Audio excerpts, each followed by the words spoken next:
Soy María Teresita. Nací en una aldea olvidada de Venezuela, donde el tiempo parecía arrastrarse y la miseria era mi sombra constante. Desde pequeña, aprendí que el silencio me protegía más que el llanto.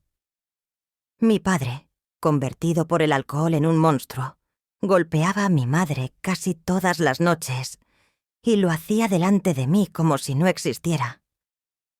A los 12 años ya no dormía bien, vivía con miedo. Temblaba al escuchar sus pasos pesados acercándose. Mi estómago se revolvía cuando me miraba de forma extraña. Decía cosas confusas, con la voz arrastrada. Un olor fuerte a aguardiente impregnado en las paredes de nuestra casa de madera. Mi madre, débil y sumisa, nunca tuvo fuerzas para defenderme. Si te conmovió mi historia y quieres ayudar a mujeres que pasan por el mismo infierno, deja tu comentario y ayúdanos a fortalecer este canal. Haz la diferencia hoy. Una noche helada, con la luz de una vela titilando en la mesa, escuché a mi padre decir que esa sería la noche en que me haría mujer. Mi madre lloraba en un rincón, sin valor para mirarme. El miedo me tragó, pero algo dentro de mí gritó que huyera. Tomé una manta vieja y corrí en la oscuridad, descalza, sin mirar atrás. No sabía a dónde iba, solo corría, el viento cortándome la cara, las ramas arañándome los brazos. Pero eso era mejor que lo que me esperaba en casa. Caminé horas, perdida, hasta llegar a una ciudad vecina, sucia, con edificios cayéndose a pedazos, calles iluminadas por postes rotos. Sin nadie que me ayudara, sin parientes, sin amigos, sin una moneda en el bolsillo. Me detuve frente a una casa con luces rojas en la ventana, un burdel. Una mujer con un vestido ajustado y mirada cansada me miró con lástima, pero también con frialdad, y dijo: «O entras y sobrevives, o mueres afuera», y me dio la espalda. Entré. Mi infancia murió allí. Viví rodeada de voces sucias, toques que no quería, un dolor sin nombre. Empecé limpiando el suelo, luego sirviendo tragos, pero la presión de ese lugar me empujó a lo que más temía. A los 13, me pusieron en un cuarto con un hombre viejo que me trató como objeto. Lloraba en silencio, todas las noches, pero a nadie le importaba. La vida me había arrojado a un pozo tan profundo que olvidé cómo sonreír. Aún así, con lo poco que ganaba, enviaba dinero a mis padres, a escondidas, usando nombres falsos, con miedo de que mi padre me encontrara. Mi madre recibía los sobres llorando, pero nunca me escribió. Mi padre usaba el dinero para beber más. Aunque lo sabía, seguía ayudando, porque no podía guardar odio. Con los años, tuve hijos. El primero a los 15, luego el segundo, el tercero, más de 10 en total, cada uno nacido del dolor, pero también mi esperanza. Los crié con lo que tenía, dejando de comer para que ellos comieran, trabajando con fiebre, recibiendo golpes de hombres que me trataban como basura. Muchos me golpeaban, arañaban, quemaban con cigarrillos. Uno intentó ahogarme en una bañera, otro amenazó con matar a uno de mis hijos si no obedecía. Viví lo peor que la humanidad puede ofrecer, pero nunca dejé de luchar.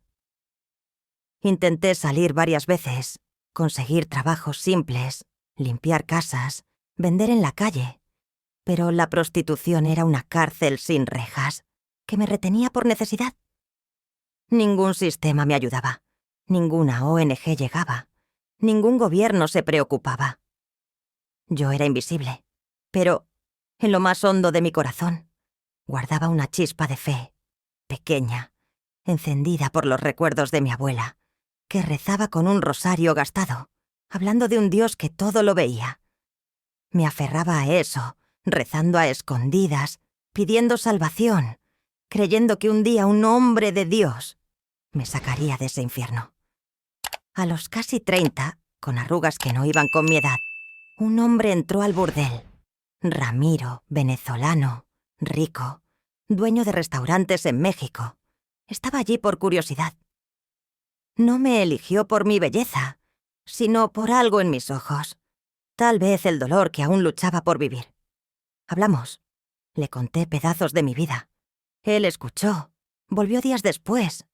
No me tocaba. Solo escuchaba. Una noche, prometió sacarme de allí, llevarme a mí y a mis hijos a México, darme una casa, una vida nueva. No le creí. Pensé que era una trampa. Pero trajo papeles, pasajes, promesas que parecían reales.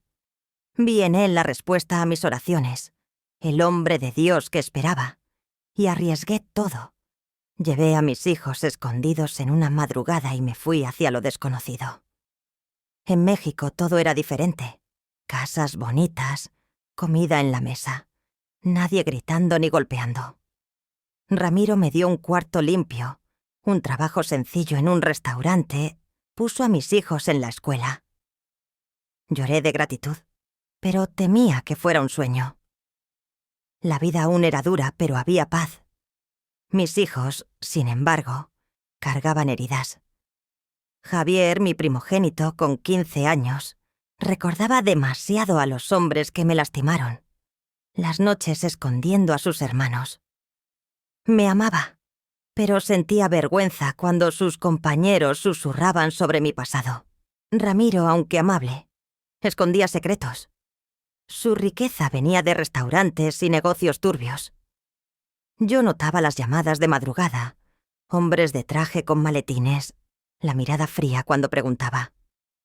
Aprendí a callarme, agradecida, pero desconfiada, preguntándome si él era realmente el enviado de Dios. En el restaurante limpiaba mesas, lavaba platos, pero los otros empleados, todos locales, me trataban con lástima y desprecio, llamándome la venezolana a mis espaldas. Una noche, un hombre flaco, con una cicatriz desde la oreja hasta la mandíbula, se acercó. Se presentó como Esteban. Dijo que sabía del verdadero negocio de Ramiro, que él debía a gente peligrosa y que yo era un problema. «Eres un peso, mujer. Lárgate o tus hijos pagarán», susurró. Me quedé helada. Quise contarle a Ramiro, pero el miedo me detuvo. ¿Y si era cierto? Días después, la tragedia llamó a mi puerta. Javier, que faltábase a la escuela para que se andar con chicos mayores, no volvió a casa. Lo busqué hasta el amanecer y lo encontré en un callejón, golpeado, el rostro desfigurado, vivo por un hilo, con costillas rotas y un ojo cerrado. Se había metido en una pelea de pandillas. En el hospital, sosteniendo su mano, sentí el peso de mis decisiones aplastándome. ¿Acaso había traído a mis hijos a otro infierno? Javier sobrevivió, pero cambió, callado, con rabia en los ojos. Intenté hablar con él, pero me alejaba, me culpaba. «Debiste quedarte en Venezuela», me echó en cara una noche, y esas palabras cortaron como cuchillo. Lloré sola, preguntándome si le había fallado por haber sobrevivido. Los problemas de Ramiro crecían. Uno de sus restaurantes fue allanado por la policía. Él escapó de la cárcel, pero eso atrajo más miradas. Los que os escuché discutir con Carlos, un socio cruel, que quería que me dejara diciendo que yo era equipaje. Ramiro se negó, pero la tensión en casa se volvió un nudo. Luego vino el incendio, en plena noche, las llamas devorando las paredes. Desperté con mi pequeña Sofía gritando. Reuní a mis hijos corriendo mientras el humo nos ahogaba. Ramiro no estaba, dijo después que tenía una reunión. El fuego se llevó todo, nuestra ropa, fotos, los pocos recuerdos que guardaba. La policía dijo que fue un accidente, pero yo veía el rostro de Esteban en mi mente, su amenaza resonando. Sin casa, Ramiro nos llevó a un apartamento diminuto, encima de un restaurante, caluroso, con paredes delgadas y ruido todo el tiempo. No dormía. Mis hijos peleaban en la escuela, algunos atrasados, otros metiéndose en problemas. Ana, mi segunda hija, empezó a salir de noche, atraída por la misma pandilla peligrosa de Javier. La atrapé una vez, oliendo a licor. con ojos desafiantes. «No soy tú», dijo, y le di una bofetada, arrepintiéndome al instante. La culpa me devoraba, pero el miedo a perderla era mayor. Para encontrar algo de paz, comencé a ir a una iglesia pequeña. El pastor, Padre Luis, me trataba con bondad, sin juzgarme. Ayudaba con las comidas comunitarias, y eso me daba alivio. Pero incluso allí, mi pasado me seguía. Una mujer de la iglesia, Elena, esparció chismes, llamándome prostituta que engañó a un rico. Tragué sus palabras, seguí, con la cabeza baja, queriendo demostrar que era más que mi dolor. Una noche, al volver de la iglesia, me emboscaron. 2 hombres me arrastraron a un callejón, con rostros cubiertos. Me golpearon sin parar. Uno puso un cuchillo en mi garganta, susurrando: «Vete, o tus hijos serán los próximos». Llegué a casa sangrando. Le mentí a Ramiro. Dije que me había caído. No podía contarle. Temía que me echara. Las amenazas no pararon. Aparecían notas bajo la puerta, llamadas con respiraciones pesadas. Mis hijos también sufrieron. Sofía, de 7 años, volvió llorando después de que le arrojaran piedras camino a la escuela. Javier fue atacado otra vez. Perdió 2 dientes. Me ahogaba. Mi esperanza se desmoronaba. Pensé en dejar a Ramiro, desaparecer con mis hijos. Pero, ¿a dónde? Sin dinero, sin nadie. Volver a Venezuela, donde mi padre tal vez aún vivía, era impensable. Entonces Ramiro desapareció. Dejó una nota diciendo que volvería en una semana. Pero pasaron semanas. El gerente del restaurante, Héctor, me dijo que trabajara, pero el pago dejó de llegar. Las cuentas se acumulaban. El dueño del apartamento amenazaba con desalojarnos.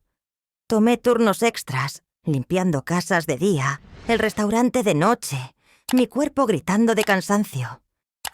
Mis hijos pasaban hambre, la ropa hecha jirones.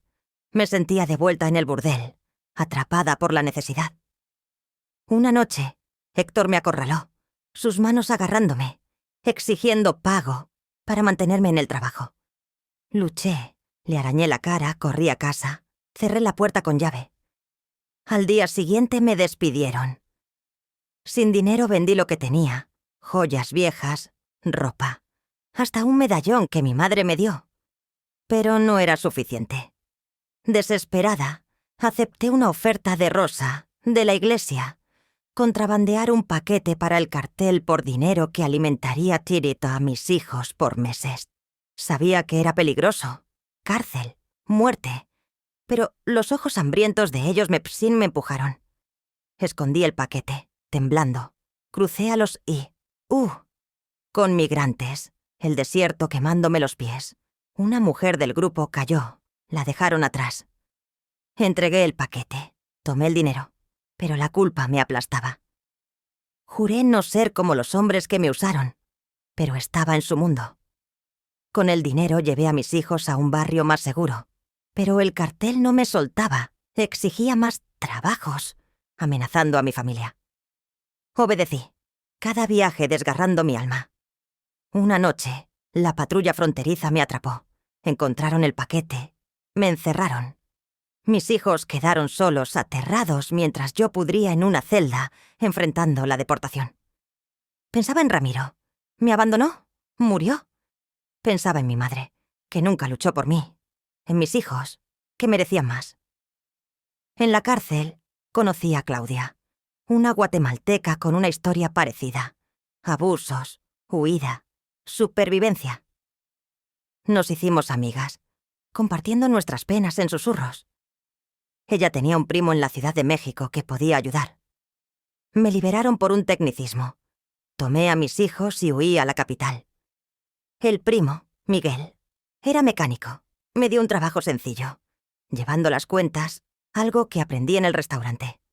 Era honesto, pero el sueldo apenas alcanzaba, y el cartel me encontró, exigiendo que volviera al contrabando. Me negué, y ellos contraatacaron. Una noche, volviendo con Sofía, un auto pasó rápido. Sonaron disparos. Me tiré sobre ella, pero era tarde. Mi Sofía, mi luz, estaba muerta, la sangre formando un charco. Grité, le supliqué que despertara, pero la policía dijo que fue un tiroteo de pandillas. Yo sabía la verdad. El cartel había enviado el mensaje. Esa pérdida me rompió. Dejé de comer, de hablar. Mis hijos intentaban sostenerme. Pero yo era un fantasma, atormentada por el rostro de Sofía. Javier, con 17 años, tomó las riendas, dejó la escuela, hizo trabajos eventuales. Ana, arrepentida de haberse rebelado, cuidaba a los menores. Nos aferrábamos, pero el duelo era insoportable. Miguel, viendo mi desesperación, me presentó a Teresa, una mujer que organizaba la comunidad, que vio en mí una luchadora, no una víctima. Me ofreció un trabajo ayudando a otras mujeres, transformando mi dolor en algo mayor. Dudé. Me sentía indigna. Pero Teresa insistió. Empecé cocinando, escuchando sus historias. Mujeres con ojos heridos como los míos. Por primera vez, sentí que podía hacer una diferencia. Pero el cartel no me dejó en paz. Secuestró a Javier, exigiendo que volviera al contrabando para liberarlo. Corrí a Teresa, que me conectó con Diego, un periodista que investigaba la corrupción del cartel. Tenía contactos en la policía, pero eran corruptos. Armamos un plan riesgoso. Yo fingiría obedecer, entregando un paquete falso mientras Diego seguía al cartel. Todo salió mal. Ellos lo descubrieron. Y Javier fue encontrado muerto, arrojado a un río. Me derrumbé, culpándome por todo. Diego, lleno de culpa, juró protegerme. Escondió a mí y a mis hijos en una casa segura. Pero el cartel atacó. Diego luchó para darme tiempo de escapar. Huí a una aldea rural, guiada por la red de Teresa. Allí conocí a Alma, una curandera que me enseñó a encontrar fuerza en los rituales, en la tierra, en la memoria. Su bondad y la calma de la aldea me dieron un pedazo de paz. Pasaron años. Yo, casi con 40, me convertí en un pilar de la aldea. Ayudé a construir una escuela. Enseñé a mujeres a leer. Compartía mi historia para inspirar. Mis hijos crecieron, llenos de cicatrices, pero con mi fuerza. Ana se convirtió en enfermera, queriendo salvar vidas como no salvó a Sofía. Los menores florecían, sus risas curando mi corazón. Pero el pasado no me soltaba. Un día llegó una carta, enviada por Teresa de mi madre, vieja, pidiendo perdón. Mi padre había muerto en una pelea de bar. La leí, con manos temblorosas, y la quemé. Perdonar era una carga demasiado pesada. Escribí a mis hijos, prometiendo luchar por ellos, siempre. La aldea, tan tranquila, escondía secretos. Una mujer, Luz, vivía en una cabaña apartada, y todos le temían. Decían que practicaba magia negra, que sus ojos brillaban de noche, que hablaba con espíritus. Luz estaba enamorada de Diego, quien me salvó, pero él nunca la quiso. Su corazón estaba en la lucha contra el cartel. Furiosa, Luz volcó su odio contra mí, culpándome por robarle su atención.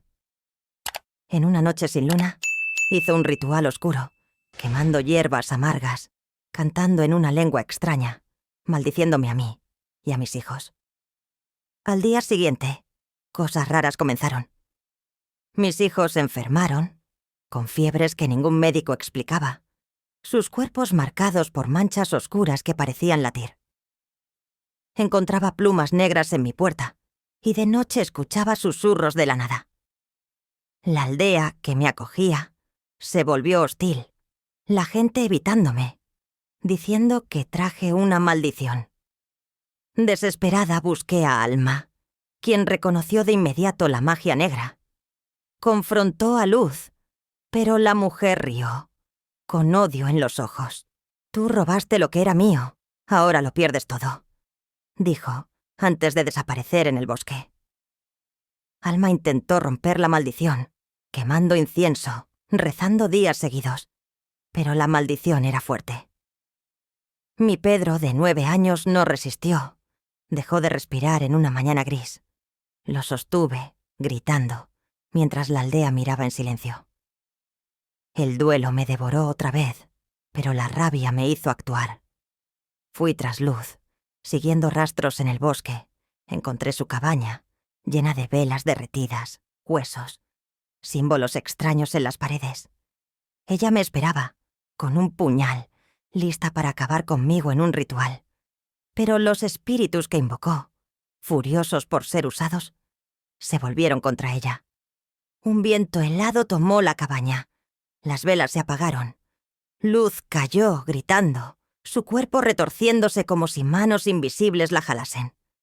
Corrí, mi corazón estallando, mientras la cabaña ardía detrás de mí, llamas que parecían vivas. La maldición terminó, pero mi Pedro no volvió, y cargaba otra herida. La aldea, libre del miedo a Luz, me acogió de nuevo, pero la culpa me comía. ¿Por qué mi vida era solo tragedia? Le preguntaba a Dios, a los espíritus, al destino. Alma, intentando consolarme, dijo que mi fuerza era mayor que las tinieblas, pero yo dudaba.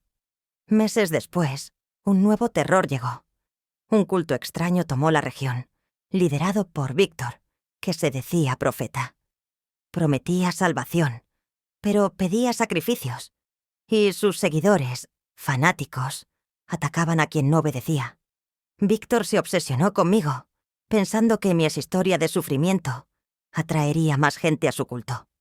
Una noche, sus hombres invadieron la aldea, quemaron casas, se llevaron niños, incluyendo a Miss Clara y Miguelito.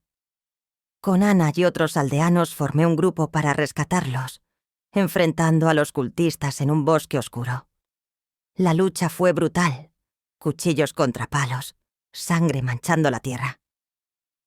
Encontré a Víctor en un altar improvisado, mis hijos atados, listos para un ritual con fuego y cánticos dementes.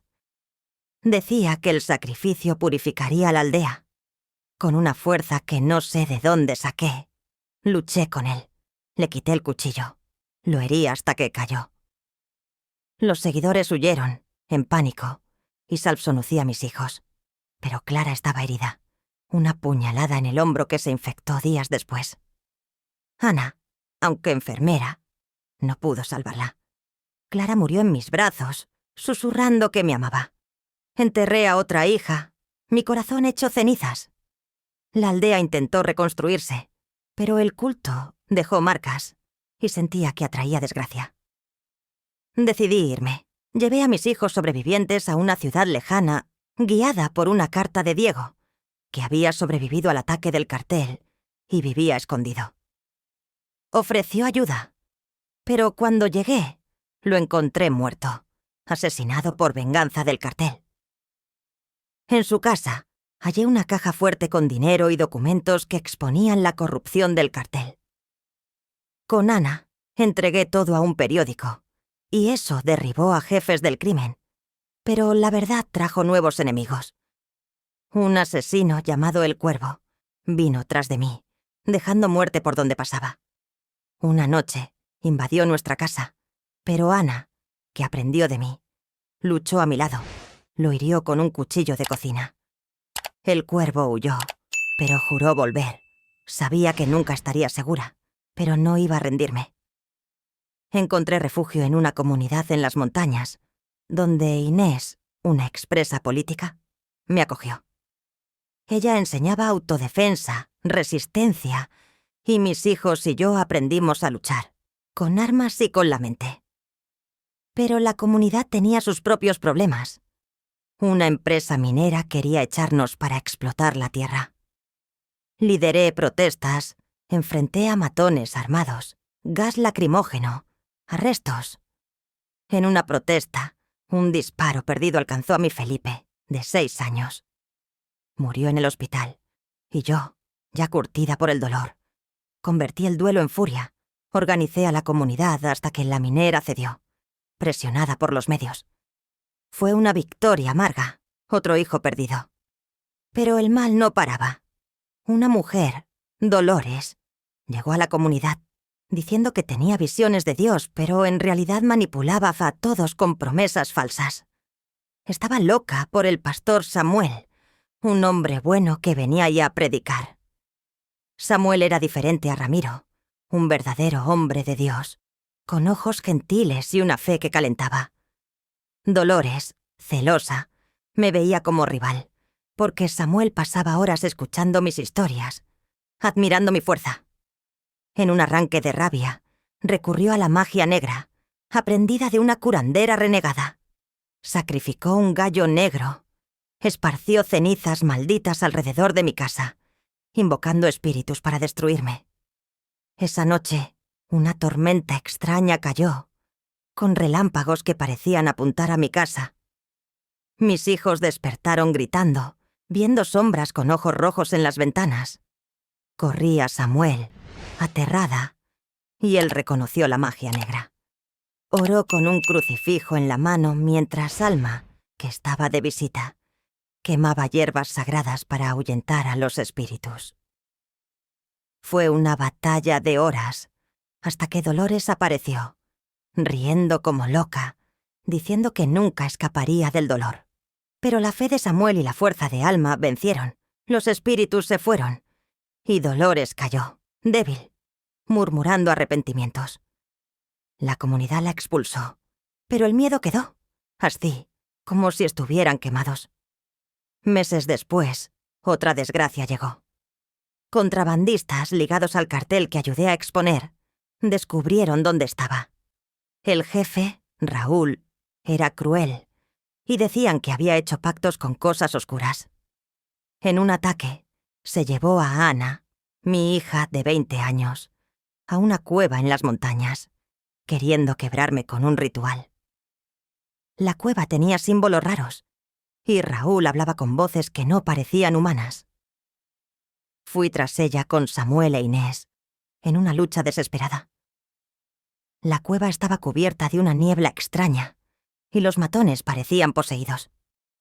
Enfrenté a Raúl, que reía, diciendo que mi dolor alimentaba a sus maestros. Samuel le arrojó agua bendita, y Raúl gritó como si quemara, dándome tiempo para salvar a Ana. Pero pagamos caro. Inés murió por un disparo y yo recibí un golpe que dejó una cicatriz profunda en mi pecho. Volví a la comunidad, cargando otra pérdida, culpándome.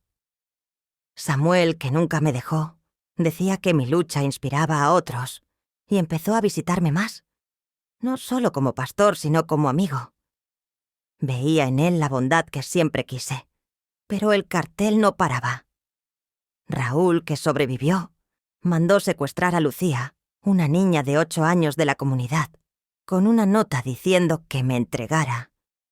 No podía dejar que otra niña muriera. Con Samuel, que tenía contactos con misioneros contra el tráfico, rastreamos el escondite, un galpón donde tenían a niños en jaulas. La lucha fue sangrienta, yo con un cuchillo, Samuel con oraciones que parecían ahuyentar a los matones. Salvamos a Lucía, pero mi Juan, de 12 años, recibió un disparo y murió en mis brazos, pidiéndome que no me rindiera. Grité al cielo, maldiciendo todo, pero Samuel me sostuvo, prometiendo que Dios me daría fuerzas.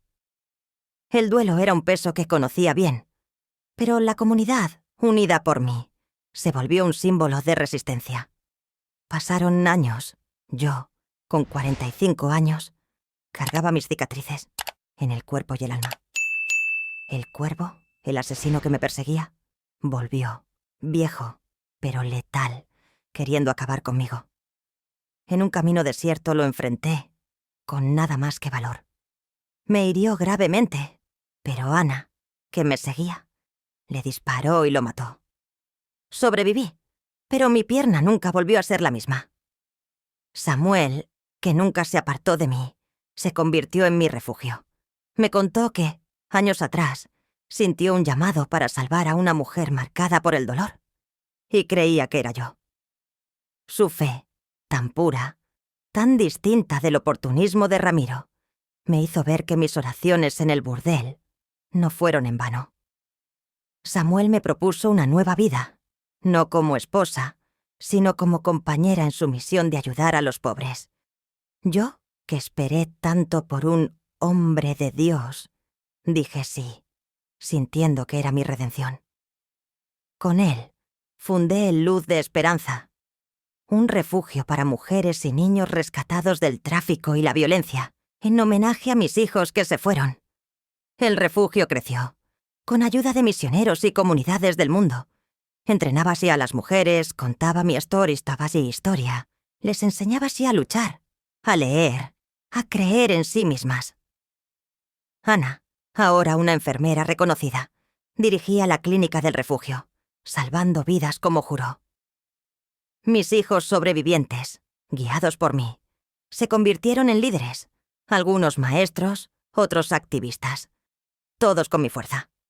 La comunidad en las montañas que casi lo perdió todo, se volvió un refugio, protegida por leyes que ayudé a crear, contando mi historia para presionar a los gobiernos.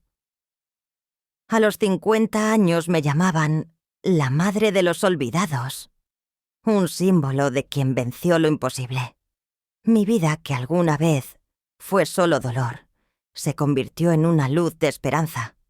Samuel, mi compañero, nunca pidió nada más que mi amistad, y juntos construimos una familia mayor, de extraños que se volvieron hermanos. Una noche, mirando las estrellas, sentí a Sofía, Javier, Pedro, Clara, Felipe, Juan, todos a mi lado. Susurré que los llevaré siempre, y por primera vez sentí una paz verdadera. Mi espera por un hombre de Dios que empezó en la oscuridad del burdel me llevó a una vida de luz, donde el amor y la lucha me hicieron vencer.